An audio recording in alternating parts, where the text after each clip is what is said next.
धन्यवाद उपसभापति महोदय।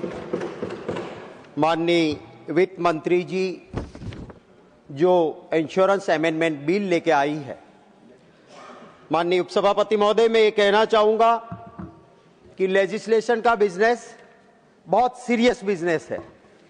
अगर कोई क्वेश्चन आवर, कोई जीरो आवर्स उधर में कुछ बात हो गई, उसकी आयु अल्पजीवी होती है, पर कानून बनता है उसकी फार फैच इफेक्ट होती है, लंबे समय तक उसकी असर रहती है। और इसीलिए कानून का कोई भी काम लेके सरकार आए तो उसे सीरियसनेस दिखानी चाहिए। सर, आज हमारी परंपराओं के हिसाब से लिस्ट ऑफ बिजनेस आता है, उसमें कुछ संशोधन होता है, रिवाइज लिस्ट ऑफ बिजनेस आता है। कहीं पर यह बिल नहीं था साहब। सप्लीमेंट्री बिजनेस 11 बजे आता है। क्या अड़बड़ी थी भाई आपको इसकी इतनी? ये मेंबर्स के भी अधिकार है और इस चेयर की ये फर्ज है कि मेंबर के अधिकारों को प्रोटेक्ट करें। सर, क्या 11 बजे आप कहोगे कि इस बिल पे डिस्कशन होगा और मेंबर्स सारा काम छोड़ के इसके ऊपर लगे? मैं सरकार को आपके जरिए अनुरोध करना चाहता हूं कि लेजिस्लेशन के बिजनेस में इस तरह की बात नहीं होनी चाहिए। मेंबर्स को उतना पूरा अधिकार है और इसलिए लेजिस्लेशन के बिजनेस में सरकार सीरियस बने। सर, हम वक्त के साथ बदलाव की कांग्रेस कभी विरोधी नहीं रही, पर हमने हर वक्त ये कोशिश की कि सबसे पहले प्रॉफिट नहीं, जनता का प्रोटेक्शन देखा है।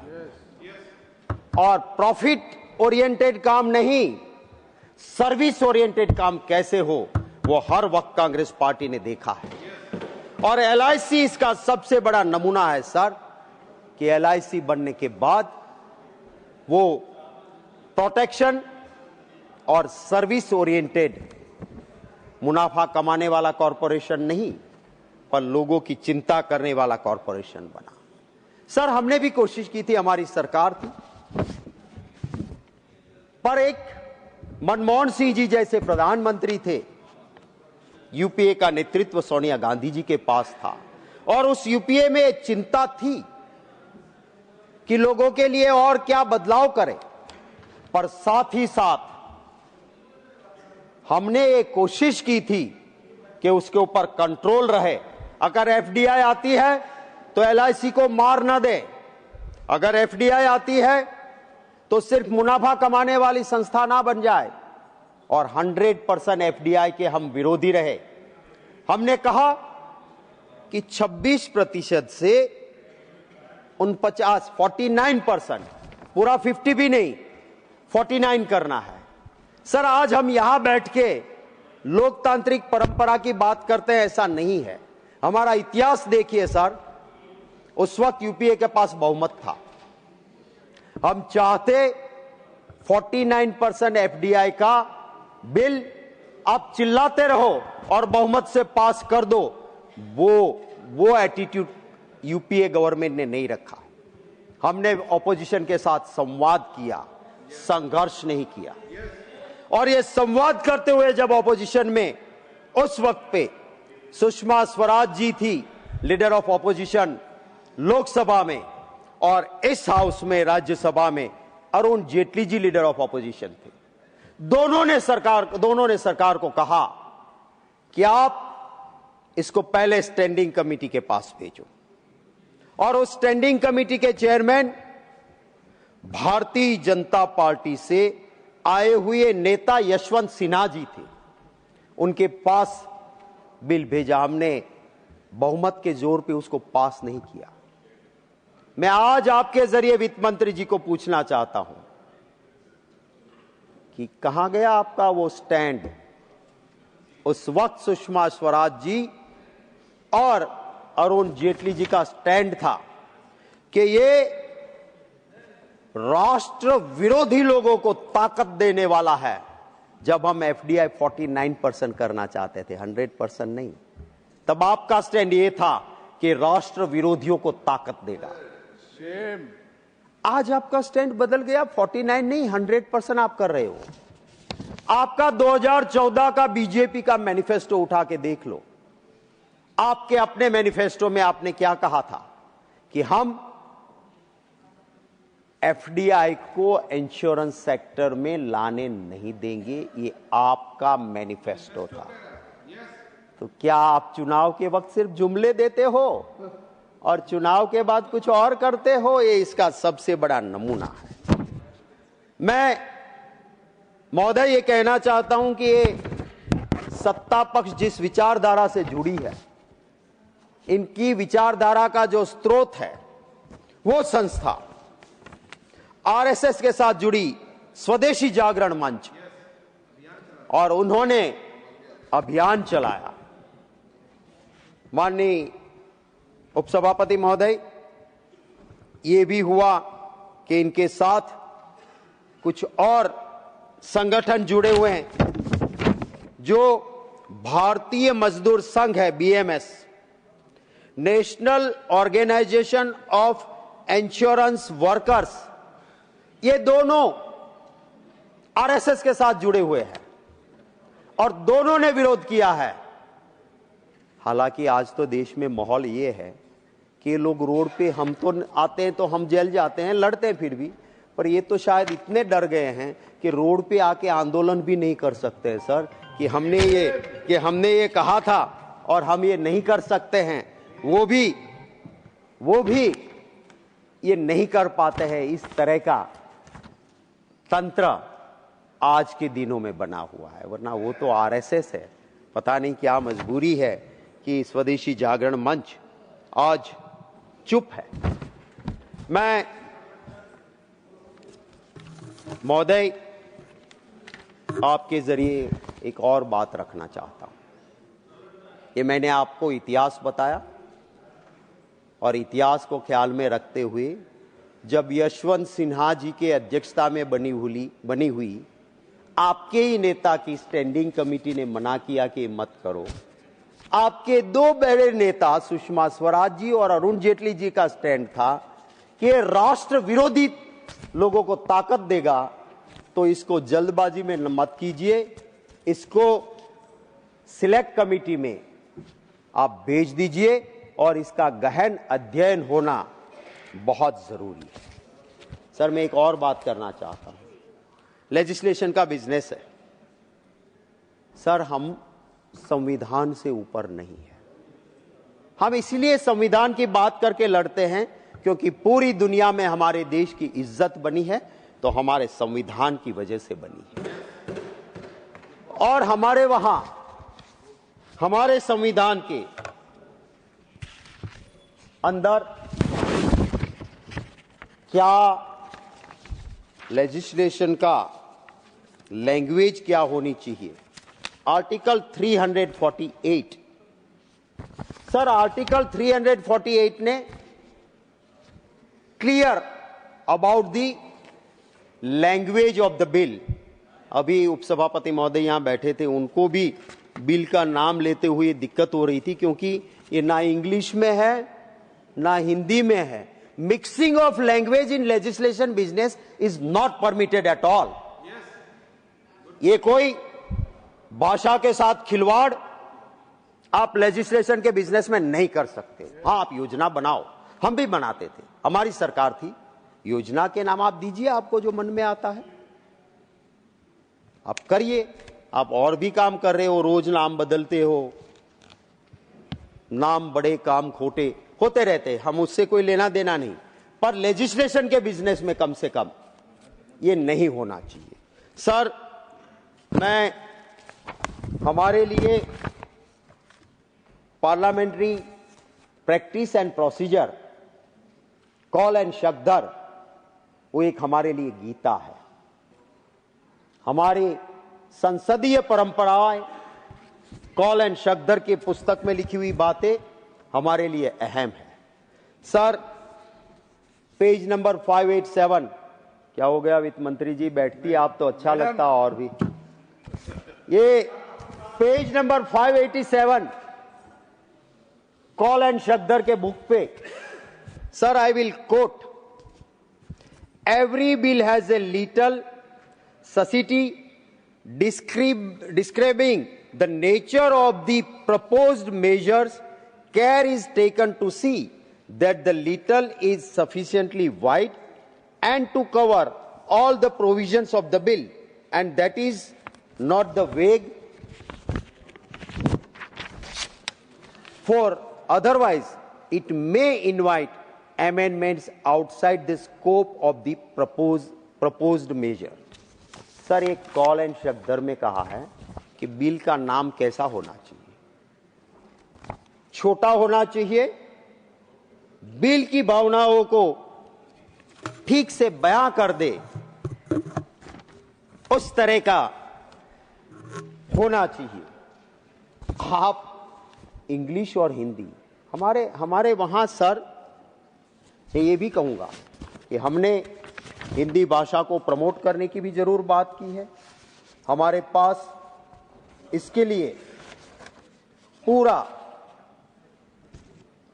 हिंदी लैंग्वेज का बना हुआ कानून भी है, और कानून के अंदर भी ये कहा है, उसी एक्ट के अंदर, कि जब आप लेजिस्लेशन का बिजनेस करो तो वो इंग्लिश में हो, ट्रांसलेशन हिंदी में हो। आप ये कहां से है? मैंने तो गुजराती मीडियम पास आउट हूं, यूके इंग्लिश सुना, यूएसए इंग्लिश सुना, ये क्या प्रधानमंत्री इंग्लिश, मोदी इंग्लिश है जिसमें हिंदी और इंग्लिश मिक्स हो रहा है?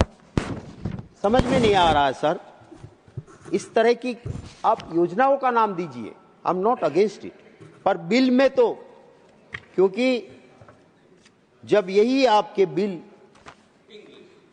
हाँ, इंग्लिश, सो सर, दूसरा मैं आपको ये कहना चाहता हूं कि ये LIC वो लोगों के लिए वो एक बहुत ही अहम डिसीजन लिया गया, और उसी के चलते हमारे देश में सर्विस ओरिएंटेड पब्लिक सेक्टर्स बने, और उसी को चलते लाइफ इंश्योरेंस जब बना तो उसके बाद गांव में आज भी देखो आप किस तरह का अच्छा काम हुआ। आप कोई भी पब्लिक सेक्टर को देखोगे तो प्रॉफिट ओरिएंटेड नहीं हो सकता है, वो सर्विस ओरिएंटेड हो सकता है। अगर उस वक्त पे सरकार टेलीकम्युनिकेशन को हाथ में नहीं लेती तो एक छोटे से गांव के अंदर एक टेलीफोन लाइन किसी को चाहिए, क्या वो जा सकती थी वहां टेलीफोन लाइन? अगर स्टेट ट्रांसपोर्ट कॉरपोरेशन नहीं बनाता स्टेट, तो एक गांव जहां से सिर्फ 2 पैसेंजर मिलते हैं, क्या वहां पे बस जाएगी? वो नहीं जाएगी। साहब, हमारी एयर इंडिया आपने खत्म कर दी, बेच दी, और हुआ क्या? मोनोपोलाइज जब होता है क्या हालत होता है? क्या आज आप किसी प्राइवेट इंडिगो को, स्पाइस जेट को, या अभी प्राइवेट एयर इंडिया को कह पाओगे कि जाओ, वो छोटा सा एयरपोर्ट है, वहां पे और सुविधा नहीं है, पहाड़ी क्षेत्र है, तो वहां से तुम्हें मुनाफा हो या ना हो, तुम्हारी एयरलाइन चलनी चाहिए? आप नहीं कह सकते हो। अगर आपकी होती आप चला सकते थे, क्योंकि आपका काम प्रॉफिट ओरिएंटेड नहीं, आपका काम सर्विस ओरिएंटेड है, लोगों की सेवा के लिए होना चाहिए। सर, 100% FDI आप लाओगे, अब कितना बड़ा खिलवाड़ होगा। जो विदेशी लोग हैं उनको हमारे देश के लोगों को अपना पैन कार्ड, अपना आधार कार्ड देना होगा। और आज जिस तरह से डिजिटलाइज फ्रॉड हो रहे हैं, क्या आप ये करना चाहोगे? अटल बिहारी वाजपेयी जी ने कहा था कि हमारे देश का अर्थतंत्र हमारे देश के हाथों में रहना चाहिए। ये सरकार उसे उल्टा कर रही है। हमारे देश का अर्थतंत्र विदेशियों के हाथ देना चाहती है, इसका मैं विरोध करना चाहता हूं। मैं इंश्योरेंस रेगुलेशन अथॉरिटी वो तय करेगी एलआईसी एजेंट के कमीशन को। ये अधिकार पार्लियामेंट हमारा सबका है, वो आप उस रेगुलेशन अथॉरिटी को दे रहे हो। एलआईसी एजेंट रीढ़ की हड्डी है, बैकबोन है एलआईसी का। आपने इसके ऊपर कटौती करते करते क्या हालत की। और कल 100% एफडीआई आएगा, जिसके पास पूरा डाटा है एलआईसी का। क्या होगा एलआईसी का? इस सुरक्षा नहीं है, बहुत बड़ा खतरा है और इसका नुकसान होगा। बड़े दावे होते हैं किसानों का भला हो जाएगा। मैं कहना चाहता हूं, प्रधानमंत्री फसल बीमा योजना, मेरा ही सवाल था इस हाउस में।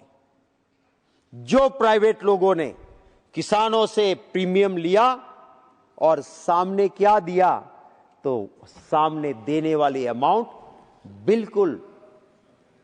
बिल्कुल नहीं के बराबर थी और मुनाफा कमाया था। मेरे गुजरात में सर, जहां से महात्मा गांधी जी आए, वो गुजरात जहां से आज के प्रधानमंत्री जी भी आए हुए हैं, वहां प्रधानमंत्री बीमा फसल योजना नहीं चलती है। आप इंश्योरेंस एफडीआई 100% करना चाहते हो, गुजरात में अगस्त 2016 से बीमा फसल, प्रधानमंत्री बीमा फसल योजना नहीं है। सर वहां पे प्राइवेट सेक्टर ने जब दिया था, हाई कोर्ट को कहना पड़ा कि किसान को नुकसान हुआ है और आप उसको कंपनसेशन नहीं दे रहे हो। हाई कोर्ट में किसानों को लड़ना पड़ा और मिला। अभी नेचुरल कैलेमिटी आई, किसान बर्बाद हुए, और हमारे वहां कोई स्कीम नहीं थी। अगर आप 100% एफडीआई की बात करते हैं तो ये कहां से हुआ? जो मेरी बात एलआईसी को बचाने की है, वो इसीलिए है। सर आप एलआईसी के कमजोर करने के हजार तरीके करते रहते हो। एक मुड़ीपति को एलआईसी के पैसे आपने दे दिए क्योंकि वो आपके करीबी है। सर ये नहीं होना चाहिए, आपके लिए इस तरह की चीजें नहीं होनी। सर इस देश जब आजाद हुआ, देश में सुई नहीं बनती थी सर। देश में बाहर से पीएल 480 गेहूं लाने पड़ते थे, पर आने वाली सरकार ने अंग्रेजों को सिर्फ गाली देने का काम नहीं किया कि मित्रों क्या करें, अंग्रेजों ने खड्डे खोड़े हैं, हम कुछ नहीं कर सकते हैं। उन्होंने काम किया, जहां सुई नहीं बनती थी हवाई जहाज बनने लगे, जहां पे बाहर से गेहूं लाना पड़ता था वहां धन दान के भंडार बना दिए। ग्रीन रेवोल्यूशन हुआ, काम करके दिया। सर दूसरे को गाली, अभी इतने साल के बाद भी कांग्रेस को गाली दोगे? आप ही नहीं करोगे कुछ, कहां जाएंगे?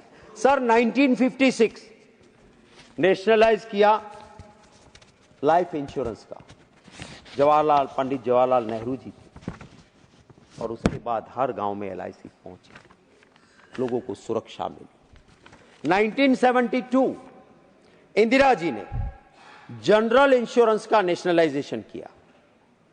सर आप देखिए तो सही, वो सरकार कदम किसके लिए उठाती थी? वो एक वक्त था कि बैंक के दरवाजे पास अगर कोई चप्पल पहना हुआ है, फटे कपड़े वाला दिखता था तो शक की निगाहों से दिखा जाता था और उसको पकड़ के सिक्योरिटी ले जाती थी। वहां बैंकों का नेशनलाइजेशन करके बैंकों के दरवाजे आम हिंदुस्तानी गरीब किसान के लिए खोल दिए, वो काम किया है। सर आप उल्टा कर रहे हो उससे। आप 100% एफडीआई लाके जो नेशनलाइज की हुई लाइफ इंश्योरेंस, नेशनलाइज किया हुआ जनरल इंश्योरेंस कंपनीज, इनको आप खत्म कर दो, और इससे हो सकता है कि आपकी एफडीआई से, माने बिल का जो हिंदी इंग्लिश मिक्स वाला नाम है, उसके हिसाब से तो यही लगता है कि एफडीआई सबका बीमा और एफडीआई सबकी सुरक्षा। तो क्या एफडीआई ही रक्षा करेगी? आप क्या करोगे? अरे आप स्ट्रेंथन करो अपने उन पब्लिक सेक्टर्स को जो प्रॉफिट ओरिएंटेड नहीं है, जो सर्विस ओरिएंटेड है, उनको स्ट्रेंथन करिए आप, तब हम कहेंगे कि आप एक सही काम कर रहे हो। सर, मैं हमारे वित्त मंत्री जी से कहना चाहता हूं, आप 100% एफडीआई लेके जब आ रहे हो और आप बार बार कहते हो इससे लोगों का कल्याण हो जाएगा, पता नहीं ये सरकार 10, 15, 20 साल के बाद का ख्वाब आज दिखाती है। उसी में कहते कि 48 में सबका बीमा हो जाएगा। तो भाई आज ही सब जोखिम में जी रहे हैं, आप चिंता करो उसकी कि आज तो लोकतंत्र का बीमा लेने की जरूरत, संविधान का बीमा लेने की, ये नौबत के बीच में हम सब जी रहे हैं। सर, मैं ये कहना चाहता हूं कि आप बीआईडी मॉडल करिए जो महाराष्ट्र ने करके दिया था, कि जो इंश्योरेंस कंपनी प्रीमियम लेती है सर और रिटर्न देती है, उसका मुनाफा का अपर कैप, इससे ज्यादा मुनाफा होगा तो वो पैसा वो कंपनी नहीं ले पाएगी। वो उनको जिसने प्रीमियम भरा है उसको रिबेट भी मिलेगा और बाकी सरकार में पैसे आएंगे। तो अपर कैप आप बना दीजिए कि मुनाफे की 100% एफडीआई की जल्दबाजी मत कीजिए, इसमें एक क्लॉज डालिए। सर, आप बात करते हो कभी कभी बहुत बहुत जोरों से बात करते हैं और कहते हैं कि हमने लोगों के लिए हेल्थ इंश्योरेंस इतना बढ़िया कर दिया है और अब उन्हीं की वजह से देश में सब सलामत हो गया है। देखा है आपने, वो 5 लाख का आपका कार्ड है, आज कोई कैंसर का पेशेंट जाता है, उसका एक इंजेक्शन 2 लाख का आता है और 17-21 इंजेक्शन उसे लिखे जाते हैं। आपका वो आरोग्य, पता नहीं क्या नाम है उसका, बड़े नाम देने में तो आप बड़े माहिर हो, आयुष्मान भारत। और हमारे अहमदाबाद की उस ख्याति हॉस्पिटल में आयुष्मान ने लोगों के आयुष्य खत्म कर दिए। आयुष्मान कार्ड है तो ले आओ, हार्ट में स्टेंट लगाने की जरूरत नहीं है, फिर भी उसको सुला दिया और एक साथ कई लोग आयुष्मान के चलते आयुष्मान नहीं रहे और आयुष्य उनका चला गया। क्या नीति आयोग को भी आप नहीं मानोगे? नीति आयोग ने, आज आप एक बार कह रहे हो कि आयुष्मान से सब सलामत है, नीति आयोग कहता है 48 to 50% आज लोग अपनी जेब से पैसे देते हैं, आपका आयुष्मान नहीं। और ये आंकड़ा मेरा नहीं है, ये नीति आयोग का कहना है। सर, मैं आपके जरिए वित्त मंत्री जी से कहूंगा, 1 मिनट है, जल्दबाजी मत करें, आप इसको सिलेक्ट कमेटी को ये बिल भेजिए। ऐसा मत सोचिए कि आपके पहले जो आपकी पार्टी के बड़े बड़े नेता रहे, आप ये अभी ये साबित कर रहे हो कि अरुण जेटली जी और सुषमा स्वराज जी बिल्कुल गलत थे। यशवंत सिन्हा जी जिन्होंने कमेटी हेड की, वो बिल्कुल गलत थे। वो 49 पे मना कर रहे, तो हम तो कहते कि 100% हम लाएंगे एफडीआई। अटल बिहारी वाजपेयी जी इस बात के विरोधी थे। तो क्या आप कौन से, आप जहां से आपके विचार निकलते हैं ऐसा माना जाता है, वो आरएसएस भी इसके खिलाफ है, उसकी भगिनी संस्थाएं विरोध कर रही है। तो मैं वित्त मंत्री जी से इस बिल का विरोध करते हुए यही अनुरोध करूंगा कि इसको सिलेक्ट कमेटी में सौंपा जाए, इसकी ठीक से जांच होनी चाहिए और कोई ना कोई कंट्रोल के बिना सिर्फ दो चार सीईओ या मैनेजर रखने से आप ये मत मानो कि आपका कंट्रोल रहेगा। 100% एफडीआई लाने के बाद इस देश के इस क्षेत्र को आप विदेशियों के हाथ सौंप रहे हो, इसलिए मैं इसका विरोध कर रहा हूं। Thank you sir.